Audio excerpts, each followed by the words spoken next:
지금부터 제11차 비상경제민생회의를 시작하겠습니다. 먼저 대통령께서 모두 말씀을 하시겠습니다.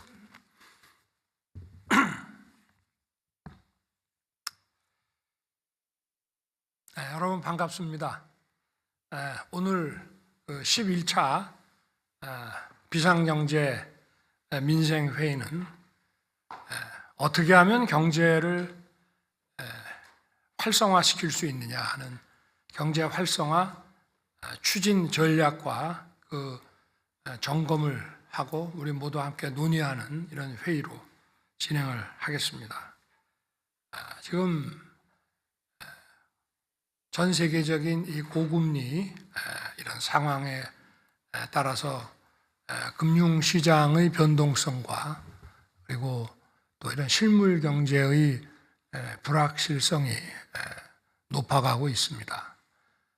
우리 정부는 출범 시부터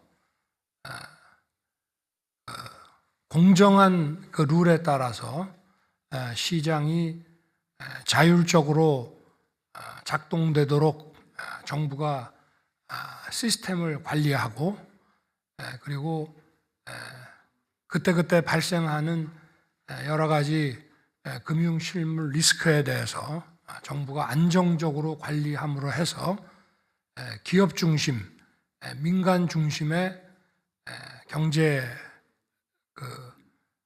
성장과 경제 시스템이 가동되도록 해왔습니다. 그렇게 해서 제일 먼저 물가 관리를 통해서 실질 임금의 하락을 좀 방지하고 서민 생활의 안정을 꾀하는 것을 가장 중요한 경제 정책으로 삼았습니다. 그리고 고금리에 따라서 가계와 기업 그리고 일부 금융 관련 회사들의 부실을 미리 예방을 하기 위한 여러 가지 금융 지원책과 시장 안정화 대책도 내놨습니다. 그러면서도 우리 미래 먹거리 투자를 위한 여러 가지 계획의 수립과 그 실천에도 매진을 해왔습니다. 그래서 반도체 그 초격차를 유지하기 위해서 반도체 전문 인력을 공급하는 방안 그리고 우리 정부의 행정 서비스를 격상시키고 또 우리 디지털 데이터 경제 활력을 불어넣기 위한 디지털 플랫폼 정부를 추진하는 방안 그리고 다양한 항공, 우주, 바이오 이런 첨단 부분에 대한 R&D 투자 계획도 해왔습니다. 그러나 오늘은 실제로 현장에서 사업을 하고 계시는 많은 기업인들 입장에서 볼 때 지금 이 고금리로 인해서 이런 투자와 경제 활동이 위축된 가운데 활력을 불어넣기 위해서 정부가 어떤 정책을 가지고 있는지 또 계획을 수립해서 실천을 할지 궁금해하시는 분들이 많이 있습니다. 그래서 오늘 우리가 비공개로 쭉 해오던 이런 회의를 오늘은 언론에 공개해서 좀 이게 한 번으로 끝날 건 아니겠습니다만은 오늘 이거를 시청하시는 국민들께서 뭐 다소 미흡한 점이 있다 하더라도 우리 장관들께서 그동안 생각하고 준비한 이런 추진 전략들을 좀 잘 좀 말씀을 해주시고 또 우리 부총리께서 좀 정리도 해주시고 이렇게 좀 진행을 하고자 합니다. 너무 긴장하지 마십시오. 국민들께 진정성 있게 솔직하게 이렇게 하시면 될 것 같습니다. 그리고 아까 언론 보도를 잠시 보니까 제가 아주 우리 장관들을 골탕 먹일 질문을 막 던질 거라고 하는 얘기가 있던데 오늘 여러분 말씀을 잘 저도 국민과 함께 경청할 테니까 걱정하지 마시고 편하게 해주시기 바랍니다. 네, 진행하시죠. 지금부터 회의는 경제수석 사회로 진행하겠습니다. 네, 안녕하십니까. 경제수석입니다. 그동안 아까 대통령께서 말씀하셨듯이 10차례 진행됐던 비상경제 민생회의는 대통령 모두 발언을 제외하고 모두 비공개로 진행되어 왔습니다. 하지만 오늘은 전 과정을 국민들께 생중계로 공개합니다. 글로벌 복합 위기 속에서 경제 활성화를 위해 각 부처가 어떻게 지혜를 모아 대응하고 있는지를 국민들께 직접 보여드리고 또 국민들과 함께 공감하는 기회를 가지고자 합니다. 회의는 총 5개의 주제로 준비했습니다. 대통령과 장장관께서는 자유롭게 현장 토론을 해주시기 부탁드립니다. 본격적인 논의에 앞서서 경제부총리께서 최근 경제 상황과 추진 방향에 대해 간략히 설명해 주시겠습니다. 네, 경제부총리입니다. 지금부터 최근 경제 상황과 경제 활성화 추진 방향에 대해 보고 드리겠습니다. 최근 국내외 경제는 전 세계적인 고물가, 고금리, 고환율로 인해 금융시장 변동성이 크게 확대되고 경기 둔화 우려도 커지는 복합 위기 상황에 직면해 있습니다. 국제기구들의 세계 성장, 교역, 하락세 전망에서 보듯이 상당 기간 이러한 어려움이 지속되고 특히 금년보다도 내년이 더 어려울 것으로 예상됩니다.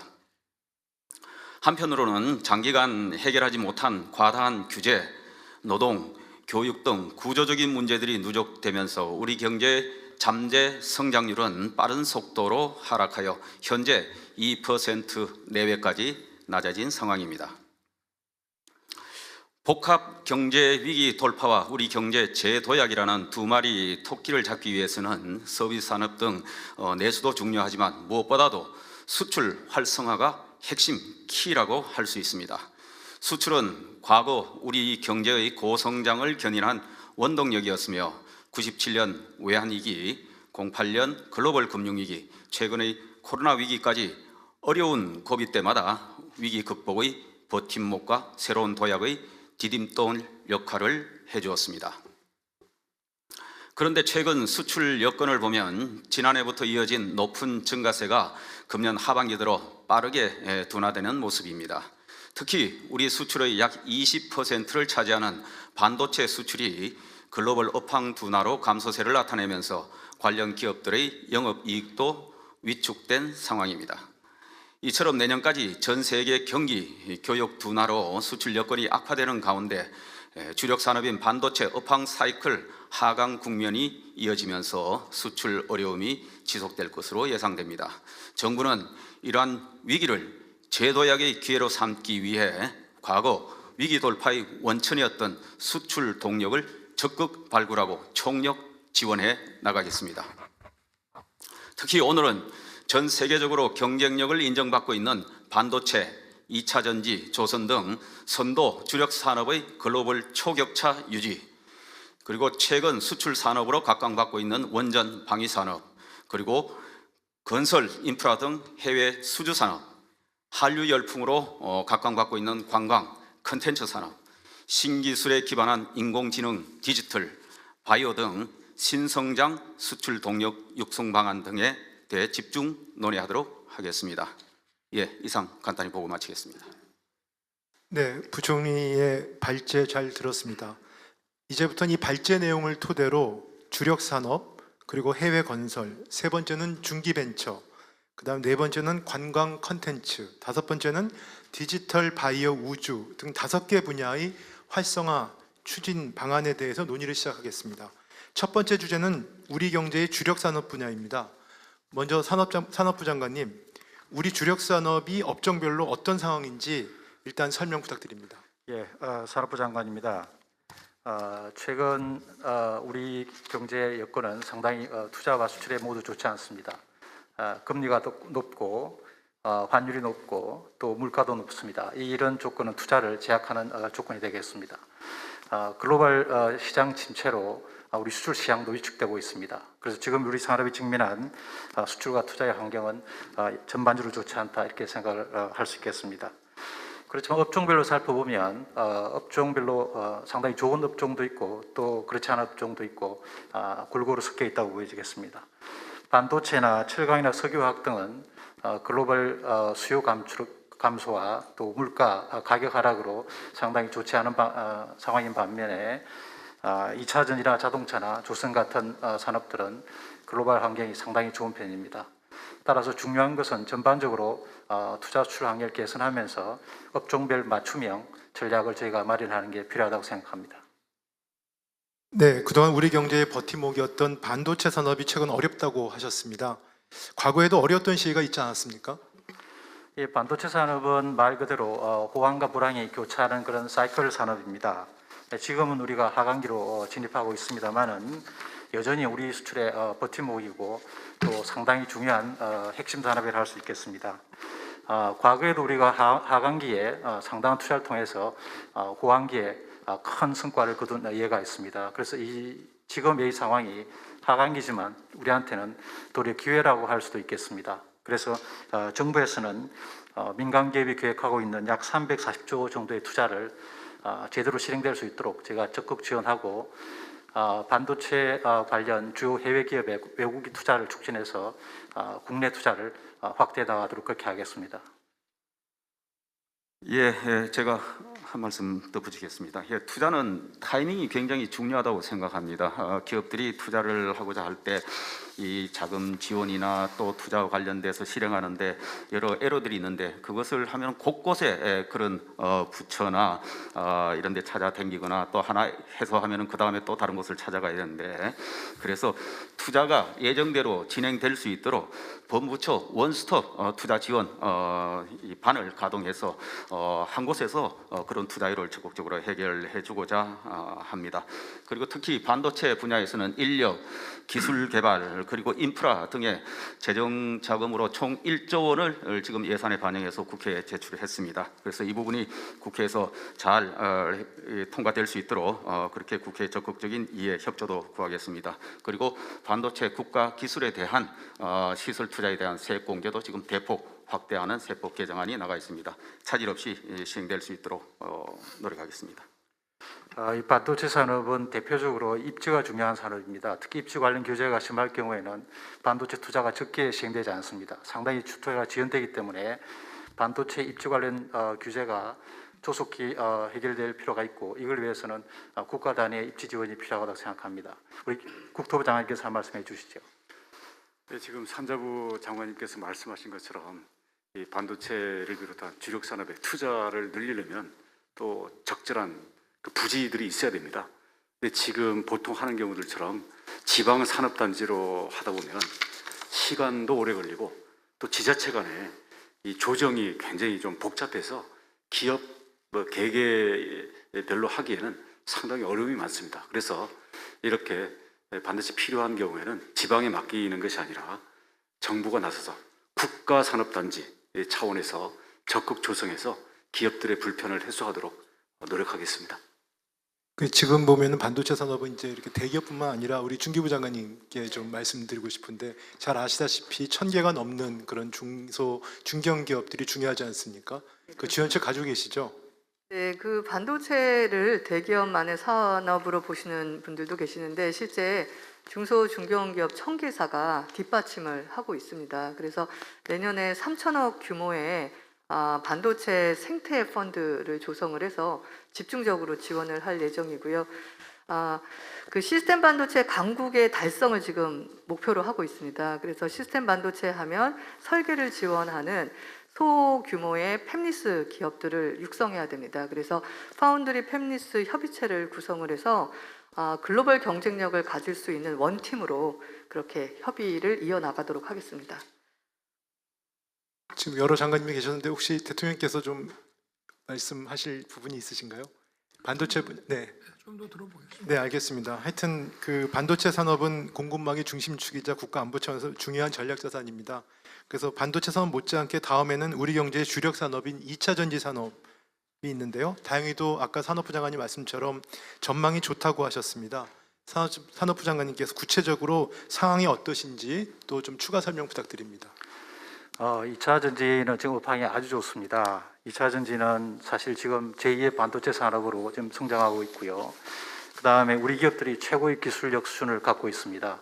따라서 우리 기업들이 지금 수주한 금액만 해도 한 560조 정도 지금 수주를 하고 있습니다. 특히 이번에 미국에서 이제 인플레이션 감축법이 나왔는데요. 이 IRA 법에 따라서 가장 수혜가 예상된 업종이 배터리 업종입니다. 지금 전 세계 글로벌 자동차 회사들은 이 우리 기업들의 배터리를 받기 위해서 문전성시를 이루고 있다 이렇게 말씀드려도 될 정도로 이 업황은 호황입니다. 그래서 앞으로 저희가 제2의 반도체 산업으로 아주 크게 키워나갈 그럴 필요가 있겠습니다. 예, 2차 전지가 호황을 이루고 있다 하는 현상, 그 전망은 좋은데 문제는 2차 전지를 만드는 이 핵심 광물 확보가 굉장히 중요합니다.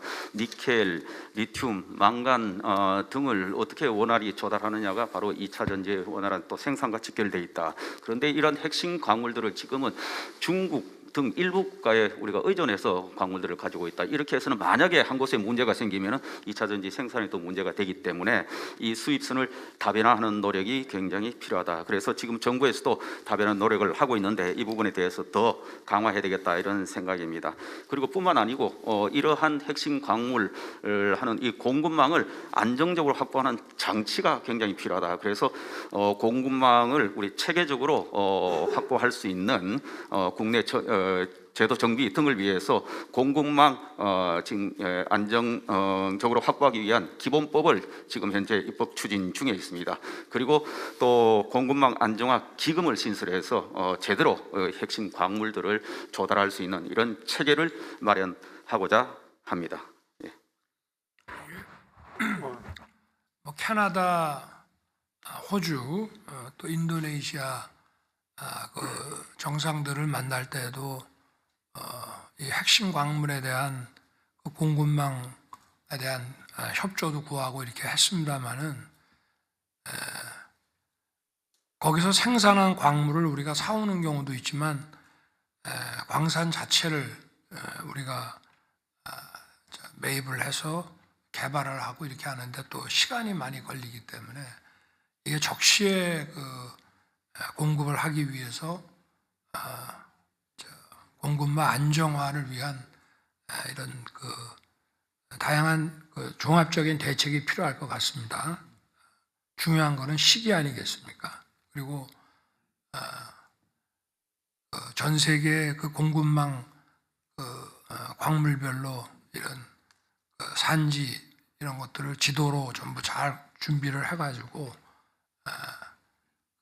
현재 거래 상황이라든가 생산 상황 이런 것들을 철저하게 산업부가 좀 중심이 돼가지고 좀 준비를 해야 되지 않겠나 싶습니다. 많이 좀 말씀해 주시죠. 네. 예, 지금 대통령이 말씀하신 것처럼 핵심 광물은 사실 첨단 산업의 먹거리 씨앗입니다. 핵심 광물이 없이는 첨단 산업이라는 나무가 자라지 않습니다. 그래서 지금 정부로서도 캐나다나 호주나 인도나 이런 광물 자원 부국과 저희가 MOU를 체결해서 저희가 자원 확보를 하고 있고요. 그 다음에 지금 국내 기업들의 그 소재 부품에 대해서도 저희가 소부장 정책을 통해서 강력하게 지금 그 수입 대체나 국산 개발을 좀 추구하고 있습니다.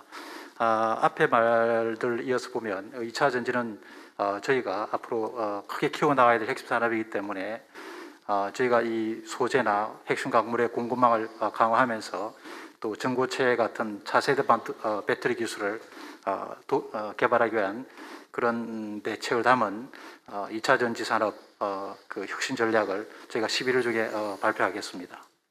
예, 그리고 저희 이 공급망 기본법 등 이 법 체계 마련과 관련해서 이번에 국감 등을 통해서도 보면은 여야 의원님들 할 것 없이 다수의 의원님들께서 이 부분에 전향적으로 관심을 보이고 있기 때문에 이번 정기국회 때 이 법 체계 만드는데 주력하도록 그렇게 하겠습니다.